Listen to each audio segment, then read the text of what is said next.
Hi, good morning po, DJ Chacha and Sir Ted. Ako po si Nino Pio, ang Raquel Lambrindo po. 35 years old, taga Taguig City po. Sa ngayon po, nakikinig po ako sa... Ayun, may kasama siya. Oh. Sino kayong kasama? Oh, yun. Oh, nakatuto. Tuwing umaga po, nakikinig po ako bago po pumasok sa trabaho at Uy. saka ihatid po yung partner ko po sa trabaho niya. Nagbabaka sakali po ako na ako po yung mapili nyo, pandagdag po sana sa pampagamot ko po. Bali, meron po akong colostomy bag po.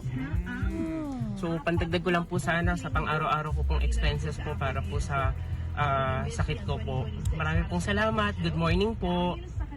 Okay, so, girl, deserving po na ating mabigyan po ng biyaya itong ating tagapakinig na si Nino. Go ahead, Eto baby nga girl. po siya, si Nino Pio Raquel Lambrindo, all the way from Taguig City, 35 years old, SSS government employee nga po siya.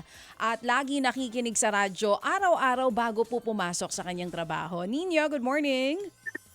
Good morning po, DJ and Sir Ted. Maraming salamat po. Good morning po sa inyo. Kailan pa po kayo nagsimula makinig sa programa?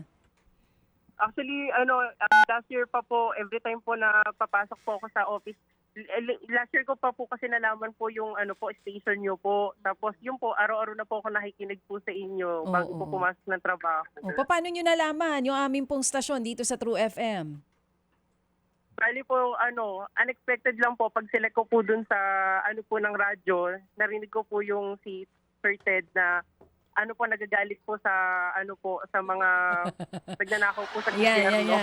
Oo. Narinig mong nagagalit si Ted Filon. Hindi mo na inalis yung frequency doon sa 105.9.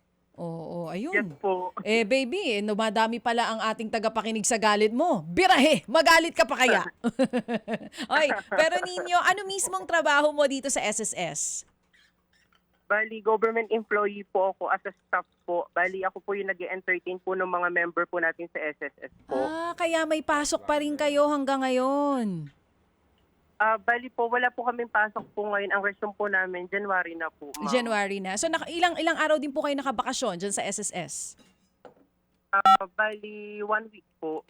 Isang linggo din po. Matagal ka na po na nagtatrabaho Yes po. dyan po sa SSS? 3 years na rin po as government employee. Oo, pero before po, saan po kayo? Nasa private po ako, ahente po ako ng bahay po. So ngayon ay sa SSS na government employee na siya. Frontliner siya, si Yes. Nino, kasi humaharap siya sa mga miyembro. So kayo ang kadalasan na pagbubuntunan ng galit. Nasisigawan, oo.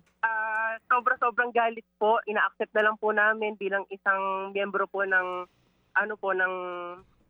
bali trabaho po namin na pagserbisyo po sa gobyerno, ina-accept na lang po namin. Naintindihan Kahit ko. hindi po kami magawa. Oo, naintindihan ko yan. Yung ganyang uri po ng trabaho, napakahirap din yan. At kung minsan na-absorb mo, yung problema ng miyembro. Anyway, I hope you don't mind ninyo. Magtanong lang kami, bakit ka may colostomy? Bali, Sir Ted, nagkaroon po ako ng sakit po 5 years ago po. Tapos, ang pinag-aaralan po ng mga doktor, baka may problem po ako sa internal organ ko po. Kaya po ang nangyari po, nipas po ituka ko. So, well anyway, meron ba naman sigurong chance din na maalis na yan at maayos na ang lahat? Opo, bali, yun nga po, pinag-aaralan pa po. Ang sabi po sa akin, baka umabot pa po na mahigit 1 taon pa po daw. Okay, sige. But we just have to, sabi nga natin kanina kay Brad Jeff, we just trust, believe, and surrender. Amen. All right. Oo. Amen po. Oo. Sige, so, saan ka nag-aral na ninyo? Bali po, graduate po ako ng college po sa Pamantasang Lungsod po ng Muntinlupa. PLM. Oo. At anong trabaho ng mga magulang mo? Alam mo po, yung tatay ko po, namatay po sa 2 years old pa lang po ako. Yung nanay ko po, niraise niya po kami bilang labandera po at saka planchadora po. Ilang kayong mga magkakapatid? 2 lang po. Yung panganay ko pong kapatid po, ate ko po, may sarili na rin pong pamilya. Oo, pero naitawid naman ni nanay mo ang pag-aaral ninyo. Ay, opo. Sobrang proud po ako kay Mama. Praise God, praise God. Opo, at yung nga dapat natin bigyan ng pagkilala ang mga magulang lalo na yung mga magulang na kahit na hindi nakapag-aral, kahit na gaano pa kahirap, itinawid ang pag-aaral ng anak sa pamamaraan na Opo. marangal at malinis, kaya may gantong produkto na napakabait na si Ninyo. Amen. Ayan, okay. Sige, so Ninyo, Salamat po, Ninyo, si mama mo nandiyan pa? Bali po nasa Muntinlupa po si Mama po ngayon. Bali siya po yung nakatira po dun sa bahay ko po na binili po para sa kanya. Ilan taon si mama mo? Si Mama po 76 years old na po. Meron siya kasama sa bahay? Meron po yung pamangkin ko po. Doon po sila nakatira po. Okay, sige. So, ninyo ka mo, yung 2,000 gagamitin mo para sa iyong pangangailangan dyan sa iyong karamdaman. Magkano ba ang kailangan mo dyan isang buwan para sa iyong, kasi may ano yan may mga gastusin dyan para mapangalagaan yung kanyang kalinisan. Opo. Bali, Sir Ted, gumagastos po ako ng halos 4,000 po kasi kailangan po malinis po sa mibag po.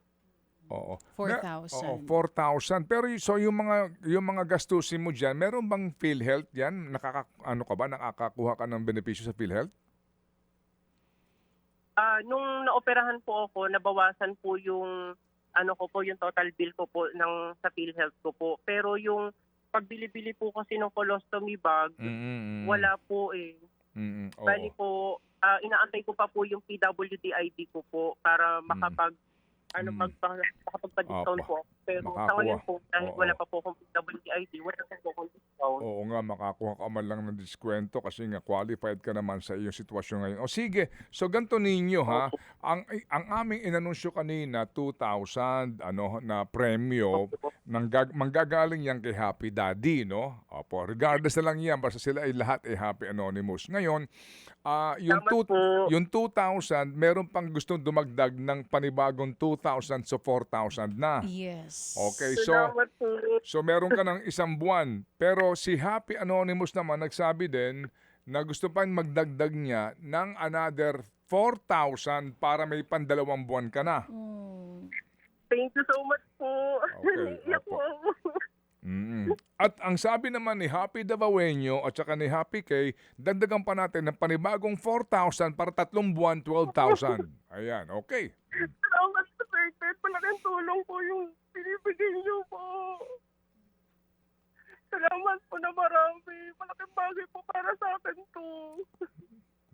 Hanggang ngayon po kasi yung bill po namin, meron pa po kami naiiwan po. Bali, nag-waiver lang po kami para makalabas po ako ng hospital. Oo, naintindihan natin ang lubos yan, ninyo. Marami nakakakonek sa iyong sitwasyon kasi ang hirap maging mahirap lalo na kapag nagkasakit ka. Oo, yan ang sitwasyon. Akala po kasi kapag government employee ka po, mayaman ka, pero hindi po ganun ang sitwasyon namin. Kaya po, salamat po. At salamat din sa iyo ninyo sa iyong pagtitiwala sa aming programa at talagang minarapat siguro nga ng ating Panginoon na ito'y mapasa iyo kasi nga kailangan mo ng tulong. Sige, so ulitin ko lang ha. 14,000 ito, ipapadala namin agad-agad sa iyo at kami ay nananalangin na ninyo na malampasan mo ito. Meron pang gusto dumagdag sa iyo ngayon para daw sa, gawin na natin itong, kung ito ay 12,000, tama, 12,000 kasi nga 3 buwan ng kanyang pangangailangan, si Happy Nanay nagdagdag ng 3,000 para 15,000 na ito sa kabuuan. Okay? Yan. Okay. Salamat po sa lahat po ng anonymous po. Thank you po. Okay, sige. Sige, so ninyo, God bless you. Salamat sa iyong pakikinig at pasensya ka na kung ako'y madalas nagagalit, ha? Oo, hindi naman... Po. Kayo po yung way po para ma-open pa po po sa mga nangyayari po sa natin, sa bansa po natin. Maraming salamat po. Sana marami pa po kayong matulungan at higit pa po. Thank you po, Lord. Amen. To God be all the glory indeed. Thank you, Nino. Get well soon, salamat Nino. na marami sa iyo. Salamat na marami. Thank you. All right. So, thank you kay Happy K, Happy Daddy. Tag 2,000 sila set, no? At si Happy Dabaweño, nag-ambag din 2,000. Si Happy Anonymous, 4,000, isang baksak po sa kanya. At si Happy 11, si Happy 2,000. Si 11. Happy Nanay po, 3,000. Total po nito ay 15,000 pesos. Praise God. Amen. Amen. Mga kapatid, brothers and sisters, saan ka pa? Dito na tayo sa totoo. Dito na tayo sa True FM. Mga kapatid, mag-subscribe and follow po kayo sa social media accounts ng True Network PH. Yan po kami, hanapin nyo lang True Network PH, Facebook, Instagram, YouTube, TikTok, and podcast. Mapa Apple or Spotify man yan, mahahanap nyo kami. Lahat ng mga napapanood at napapakinggan nyo po sa programa, nasa social media accounts namin yan. So paano mga kapatid? See you sa social media!